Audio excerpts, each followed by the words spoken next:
Our Suffolk City student reporter Daveson Perez found out opening day is a pretty big deal around New England.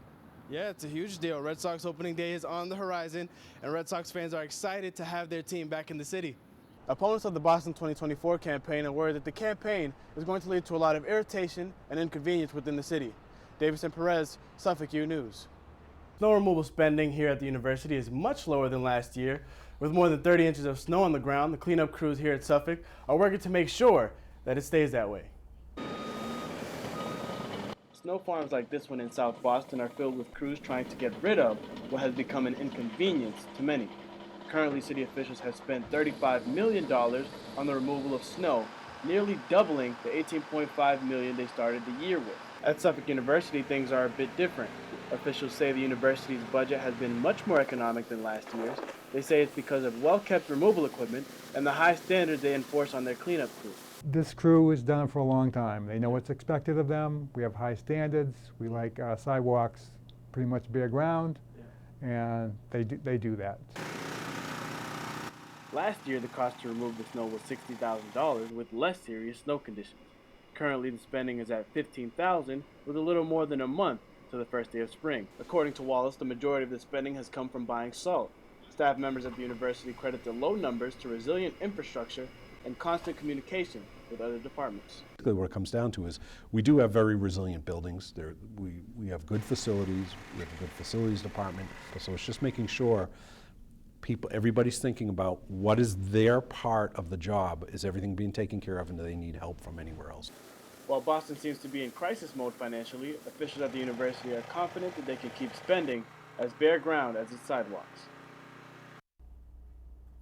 Even though we have another snowstorm coming, the staff members here on campus are ready to battle the blizzard. Weather experts are predicting another 3 to 5 inches of snow this weekend. This is Suffolk U News reporter Daveson Perez. Tuesday morning, a protest was taking place during the 50th anniversary celebration of UMass Boston. The perturbed protesters held signs demanding respect and a seat at the bargaining table with the university, which received major state funding in July.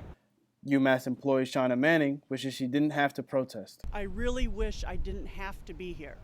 I really wish I could just go and do my job and focus on my job. And the fact that we have to come and protest and gather together like this takes us away from our primary purpose, which is serving students and faculty. Protesters are angry at the university for attempting to take long-standing benefits away from them. President of the Professional Staff Union, Tom Goodkind, is not pleased with the university's tactics. The administration of UMass Boston and the UMass system have been really trying to destroy our contracts. They've been asking to take back benefits that we've had for 25 years or more, and we want this to stop. UMass officials have released a statement stating that they hope to resolve the situation very soon. Daveson Perez, Suffolk U News. Out with the old and in with the new. This Saturday, the highly anticipated renovation of the Government Center T-Stop will begin. But how will the 2-year closure of the station affect the thousands that depend on it? I think it's going to be tough. I think it's, for 2 years or so that it's going to be shut down, and that's definitely going to be tough. But I think that they'll adapt. It's something that people in Boston always seem to do. So it's a little inconvenience, but the weather's getting better. It'll be tougher next winter. Local, so I kind of know the shortcuts. I know which stops to get off. The new station will include elevators, an upgraded lighting system, a bigger lobby area, and the main attraction, a glass ceiling. The cost of the renovation will amount to $90 million. But is it all necessary? No, I think it could have had better planning. Yeah. I think it's very necessary. There's been several people hurt on the escalator, so I know that they need upgrades, and it's very old, so for safety purposes, definitely has to be upgraded. Change is very scary for a lot of people, so we'll see. A heated debate is brewing in Boston as the city is planning its bid to host the Summer Olympics in 2024. The bid is estimated to be just under $5 billion.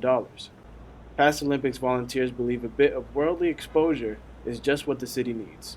We kind of love our sports, and we love our arts, and we love our athletes, so getting to meet the rest of the world and get them to see what Boston has is pretty great opportunity for the city, I think. Organizers of the Boston 2024 campaign feel the Olympics will bring improvements in infrastructure, especially the outdated subway system. However, some economists believe it may disrupt the city's existing financial standing.